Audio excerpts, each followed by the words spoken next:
When I was younger, around 4 years old, I saw a Nightmare on Elm Street, and whilst terrified, was intrigued by the genre, and kept watching horror films sparingly, as they did terrify me. And so, around the age of 8, my cousin asked me if I had seen Dead Silence, and very slightly told me the tale of Mary Shaw. I hadn't, but I was intrigued, and had just gotten over seeing John Carpenter's The Ward, and thought, why the hell not?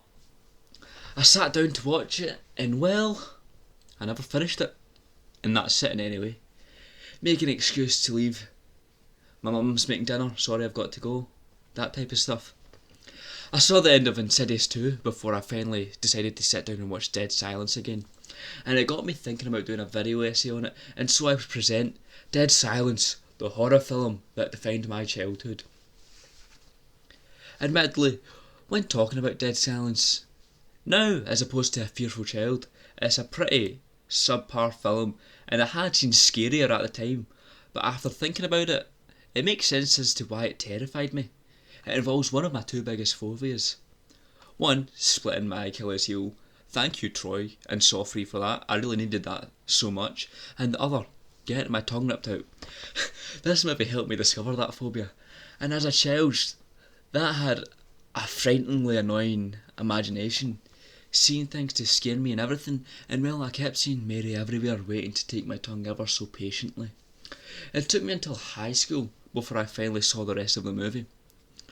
Well, after seeing it again and seeing that it wasn't anywhere near scary compared to my childhood, I gradually came to be charmed by the film, even if it does feel like it was an interfered film and not made how it was meant to be. Still good though, just very flawed. The film is made by James Wan and Lee Winnell, the creators of a marginally successful horror franchise called Saw that I doubt anyone has ever heard of. Released by Universal, it tells the story of a man named Jamie Ashen and his quest to find answers after the mysterious and disturbing death of his wife. He heads back home to their hometown and discovers the tale of Mary Shaw and her supposed vengeful spirit. That shows to be true and ends with him and the detective, who is, by the way, the best character, following him, believing him to be the suspect before the full emergence of Mary, who had been used sparingly, for this reveal to be grandiose, and whilst falling slightly flat due to the CGI, in all revealing the twist that Mary had turned his father into a doll and then causing him to scream and be silenced. Admittedly, the premise of the movie is excellent. The problem with this film comes from execution, and at times, during the slow and monotonous moments, it truly feels dull. But to the strengths of the movie, when they start building the lore behind Mary Shaw, it works. From the beginning poem, to lay the seeds, to the funeral and visiting the father and funeral caretaker, giving life to this figure that gets realised from the build-up and flashbacks. It was excellent. Truly, I feel we anticipate the reveal to deliver, and by itself it does, only slightly messed up with somewhat shoddy CGI like I mentioned previously. But well, it's a horror film in the 2000s, and the budget certainly couldn't afford any of the great editors or effect workers of the time, so I give it a slight pass for what it did. Mary Shaw is a pretty good and intimidating villain, I'd say, who is in the same vein as Freddy Krueger. Petty, spiteful, and vengeful for being wronged, even though they totally deserve their respective punishments in context to the movies. The score of the film is also really enjoyable and really well made in my opinion.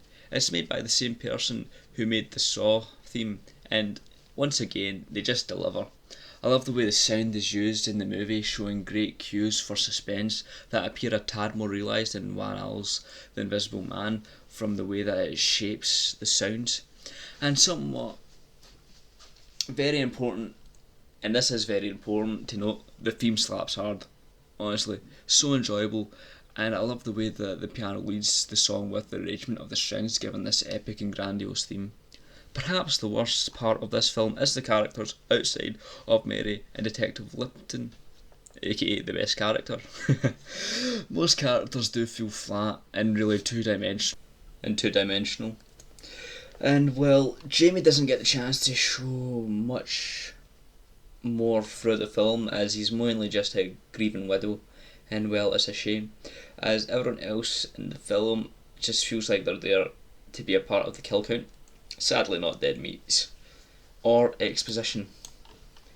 Mary being rarely used actually makes her small screen time feel used appropriately, as we see from the flashbacks to the theatre a range of emotions, from a professional ventriloquist to a scorned and spiteful creator taking out on the offending child, and her mean-spirited nature plays through her notebook and other gatherings that if you actually pause and take the time to read, you'll notice that Henry wasn't the only child on her list, showing that she never forgot her treatment of being bullied as a child and was more than willing to unleash these upon someone to create her masterpiece, so to speak.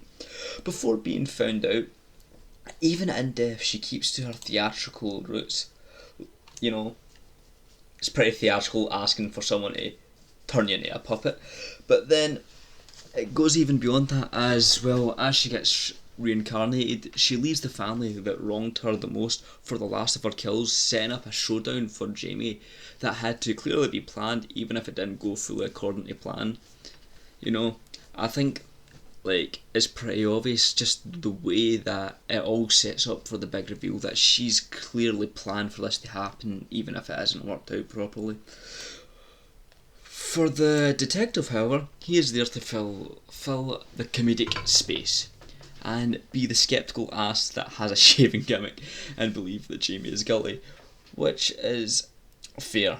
The dude cites that the widowy tends to be the killer in these situations and suspects Jamie because of that, and claiming that it was a puppet's fault. Pretty crazy. And it may just be because he's played by Donnie Wahlberg, but the charm of this character is appreciated as he doesn't take much of it seriously until he sees undeniable proof, to which he promptly responds with police brutality.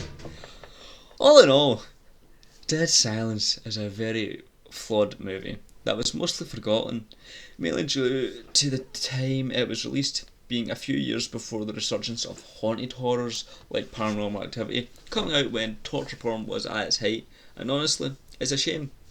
The movie generally has enough good moments that outweigh the bad and make it an enjoyable movie that defined my terror as a child and has been silenced to time. Hey everyone, I hope you enjoyed this short video essay on Dead Silence and that you will consider checking out the movie. It is, well, it's very flawed, worth at least one watch. If you're interested in what I will be doing in the future for content, currently I'm in the middle of making a script for a Nightmare on Elm Street's retrospective and just a general discussion on anime that I will be writing up, as well as a manga write up too. Hopefully you'll stick around if these interest you and you'll consider liking and subscribing to the channel. If not, I'll be very sad. Actually, I won't, that's a lie. Anyway, I will be seeing you all next time, hopefully. Please, bye.